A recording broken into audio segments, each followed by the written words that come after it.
Shalom, shalom, peuple de Dieu, shalom, shalom, shalom.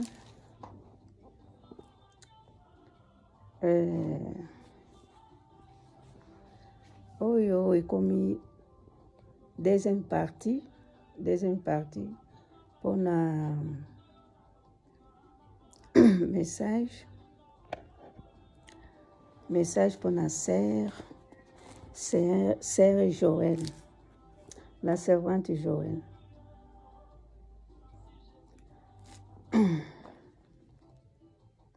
Alors,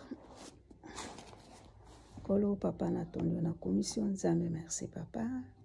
Papa na sengi présence na yo ezala na kati na biso na programme oyo papa na kosala. Nyonso na koloba molimo santu eloba na kati na ngai papa.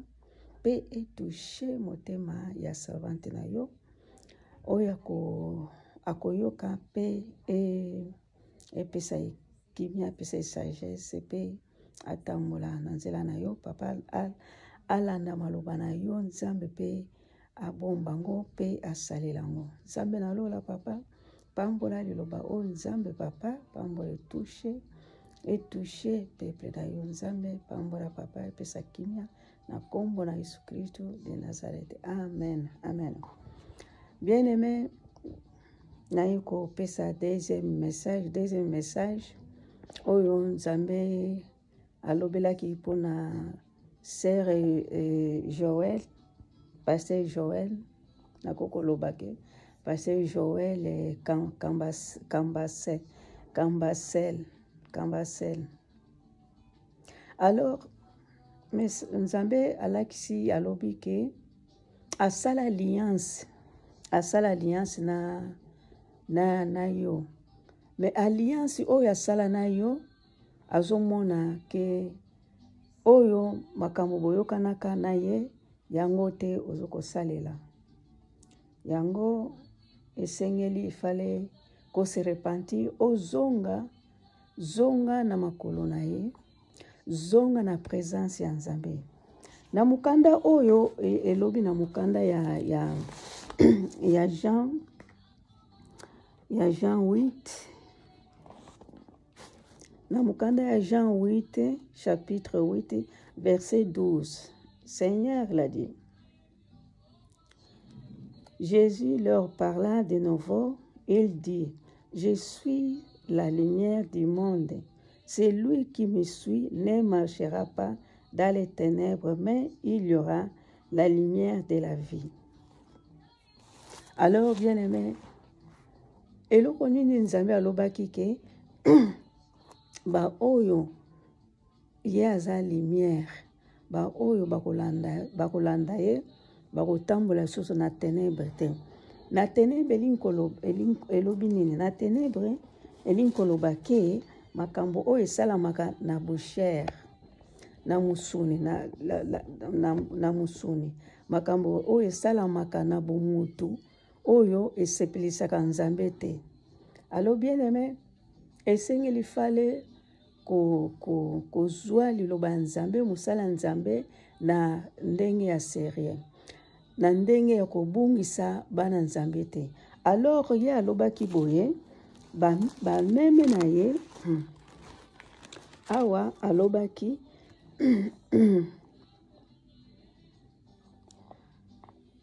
awa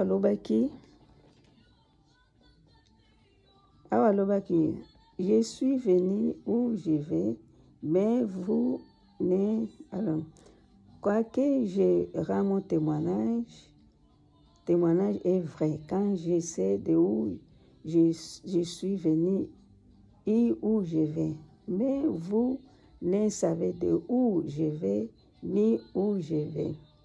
Vous jugez serez la chair, mais je ne juge personne. Quand si je juge, mon jugement est vrai. Quand je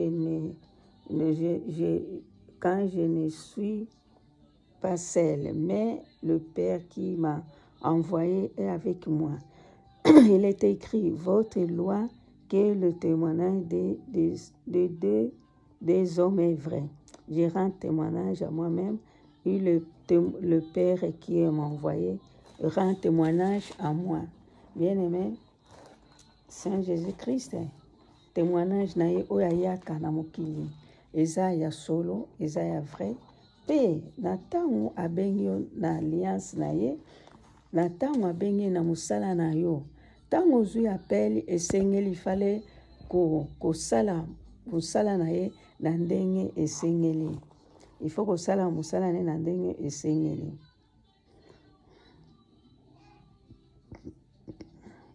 Alors, Jésus lui dit, vous ne connaissez. Pardon, excusez-moi. Et ils diront, donc, où est ton Père? Jésus répondit, vous ne connaissez ni moi ni mon Père. Si vous me connaissez, vous connaîtrez aussi mon Père. Jésus dit ces paroles enseignant dans le temple au lieu où il était le trésor. Et personne ne les saisit parce que son heure n'était pas encore venue. Je leur ai dit encore, je me vais en vous me chercher. Je m'en vais et vous me cherchez. Et vous mourrez dans votre péché. Et vous ne pouvez venir où je vais. Sur quoi les Juifs diront, si tu auras-t-il lui-même, pourquoi dit vous pouvez venir d'où je vais? Il leur dit, vous êtes des bas, moi je suis dehors.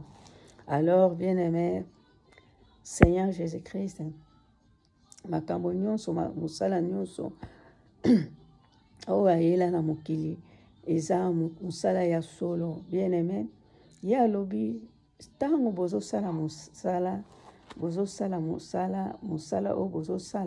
bosala yango na malamu, bosala yango na malamu, bosala yango na ndenge ya molili te. Bosala musala Nzambe parce que ye aza lumière, aza ténèbre tatos. Ntango musala na ye ezosalama na molili, alors Nzambe akosepela te. Alors, bien-aimé,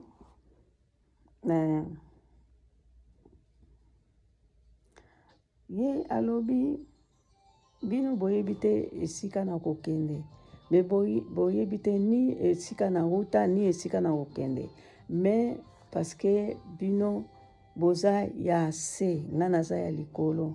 Bien-aimé, ayebisi bango ke ye aza likolo, bino boza base. Bien-aimé, na ntango tovivaka na mokili oyo, bato mosusu baponama te epai ya Nzambe, bakozala kaka bato ya se na mokili oyo. Alors ntango ye alobi bino bozokojuge na chair, ndenge kaka kojuge moto na chair, mais ye alobi ngai najujaka na chair te, mais juge oyo najujaka bato eza jugement na ngai, eza ya solo. Eza ya solo parce que eza na lumière, eza na ténèbre te. Bien-aimé, na ntango moto alobi ke bo se repentir, ko se repentir eza ndenge Nzambe alobake ifale koyebisa bato ba se repentir na ndenge nini batika nzela mabe. Mais ntango yo ozoko encourager lisusu bato basala mabe, alors batambola na ténèbre wana Nzambe akosepela te. Alors Nzambe ayebisi nga ke Nzambe alobi ke alliance oyo asala na yo, alliance oyo asala na yo yango tozokosalela. Alliance oyo asala na yo yango tozokosalela yango. Bien-aimé, esengeli fale kozonga na musala oyo Nzambe apesa yo, osalela Nzambe na ndenge malamu, kosalela Nzambe te na ndenge oyo olingi kosalela. Bien-aimé, teya maloba na ye ndenge eza na mokana na ye, ndenge apesela lilobango oyo ekomama na mokana na ye yango. Bien-aimé, teya alliance oyo bosala na ye, alliance wana vraiment Nzambe azomona yango te, yango to ozosalela alliance oyo bosala ye na ye. Parce que Nzambe alobi ntango yo ondimi omema croix ndima ngo na ndenge ya pasi komema ngo te na ndenge ya fasili mpona bato balanda yo parce que ozomema mosala yango ozoyebisa bango verité te.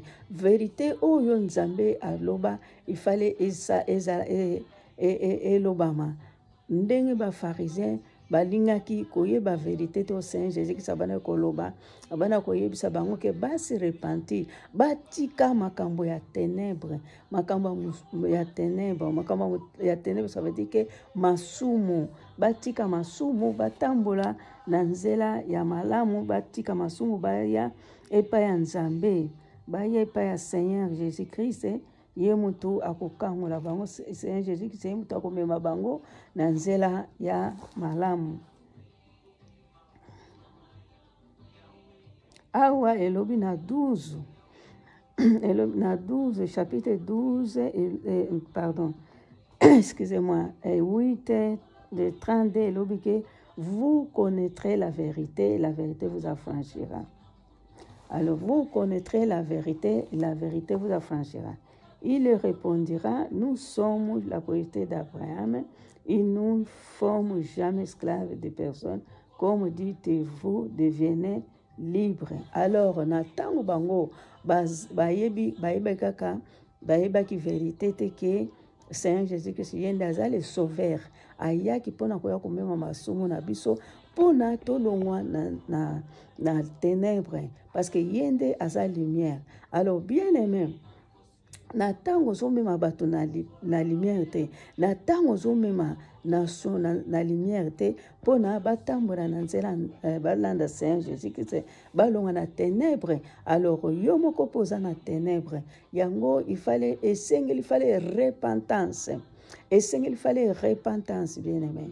Alors yango Seigneur alobi fallait repentance ezala pe zonga na alliance oyo sala na nzambe parce que oza libanda ya alliance zonga na alliance makambo nyonso ozosala oza na kati ya nzambe tozosalela libanda ya nzambe. Alors nzambe azomona ngo te alliance oyo bosala na ye mosala oyo abengela yo mpona okende kosala me yo ozosala makambo mosusu yango te ozosala yango esengeli zonga. Alors bana juif balobaki biso toza bana Abraham biso toza bango balobi biso toza bana Abraham jamais tozala basclave comment okende koloba ke tokozala libre. Alors Seigneur Jésus alobaki panda boza na ténèbres panda bozosala masumu boza toujours esclave boza liberté panda boza toujours na masumu boza liberté boza toujours basclave yango bien aimé. Esengeli fale kozongisa bana nzambe na nzela ya malamu bazonga na nzela malamu na nzela oyo Seigneur na nzela oyo ya Seigneur alobaki fale tozala na lumière bien aimé zonga na nzela. Alors Abraham tango nzambe abengaki Abraham mpona asala alliance asala na nzambe.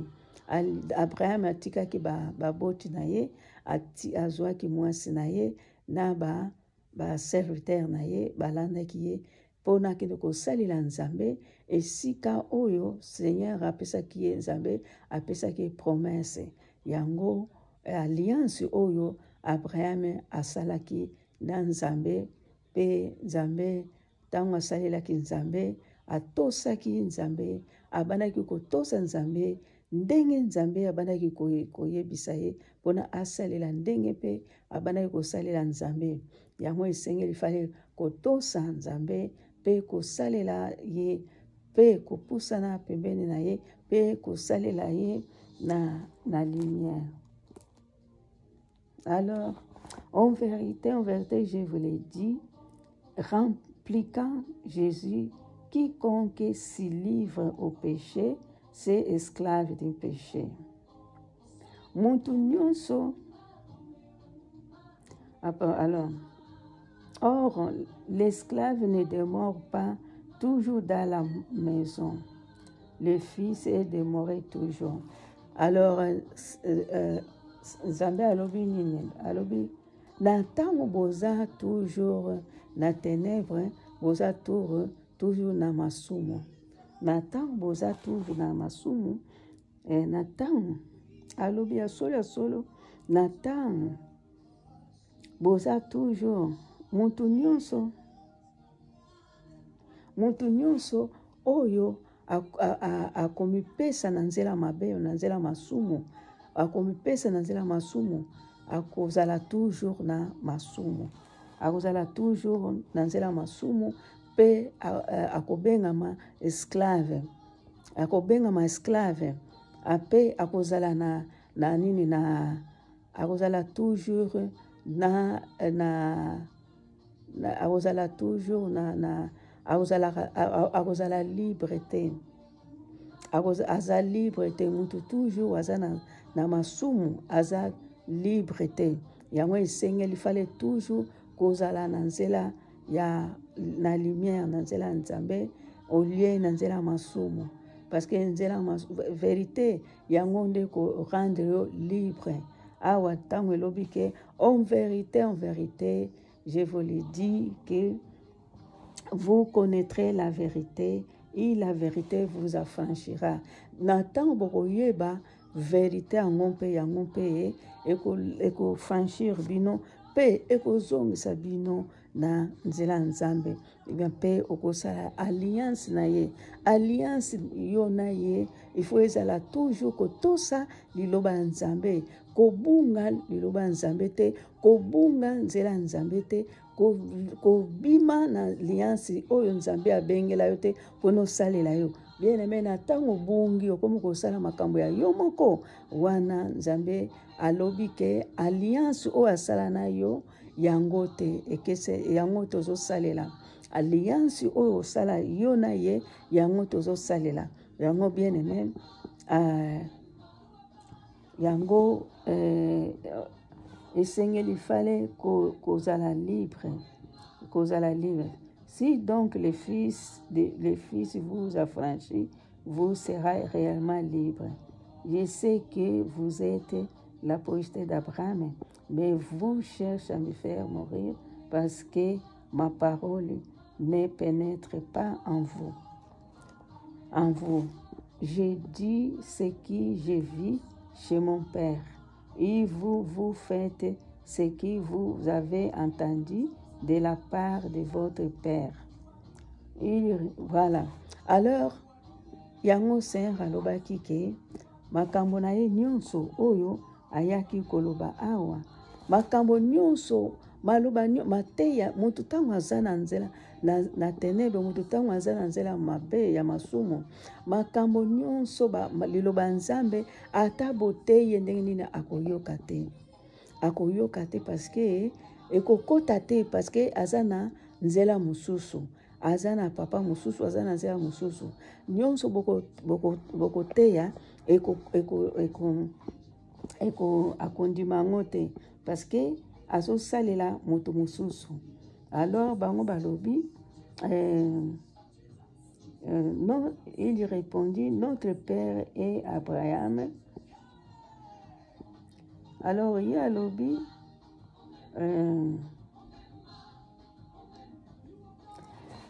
c'est Jésus qui s'est lobby. Ngai na yoki makambo nyonso oya papa, na mona makambo nyonso ya papa na ngai. Loba nyonso onga na yaki koloba awa eute pa papa na nga, pe na mona maloba o nyonso, j'ai vu ce que j'ai vu à mon père. Amona nyonso pa papa na ye yango pa yaki koloba, pe maloba ngo eza ya solo. Maloba ngo oyo eute pa papa na ye eza ya solo, pe yango bosalela.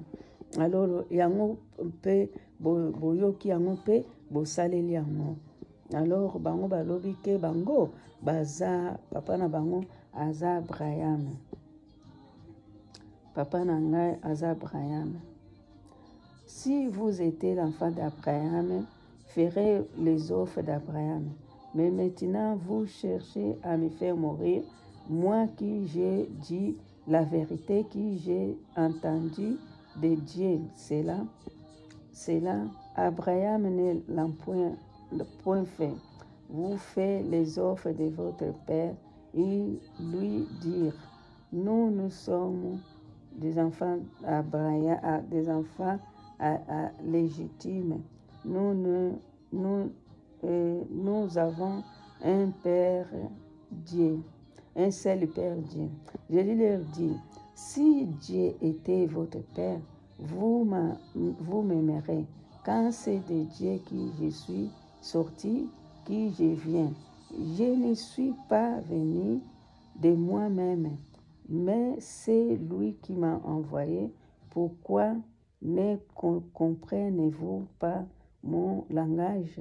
Parce que vous écoutez pas, vous ne pouvez écouter ma parole. Vous avez pour votre Père. Vous avez pour votre Père le diable, et vous voulez compris les désirs de votre Père. Et il était montré dès le commencement. Il ne se tient pas dans la vérité, parce qu'il n'y a pas de vérité en lui. Lorsqu'il préfère des mensonges, il parle de son propre fond, car il est menteur. Il le père des mensonges. Et moi, parce que j'ai dit la vérité, vous ne me croyez pas. Qui de vous me connaîtrait des péchés? Si je dis la vérité, pourquoi ne me croyez-vous pas? Celui qui est le Dieu écoute les paroles de Dieu. Vous n'écoutez pas parce que vous n'êtes pas de Dieu. Alors, bien aimé, mwana nzambe esengeli fale koyokaka maloba nzambe. Na ntango ozoyoka maloba nzambe mpe ozosalela yango wana oza mwana nzambe. Me soki oyoki maloba nzambe me ozosalela yango te, ozopratike yango te, wana elingi koloba ke ozano ya nzambe te. Alors yango bien aimé, nyonso nzambe alobi ke alliance, Seigneur alobi alliance oyo bosala yo na ye, yango te ozosalela.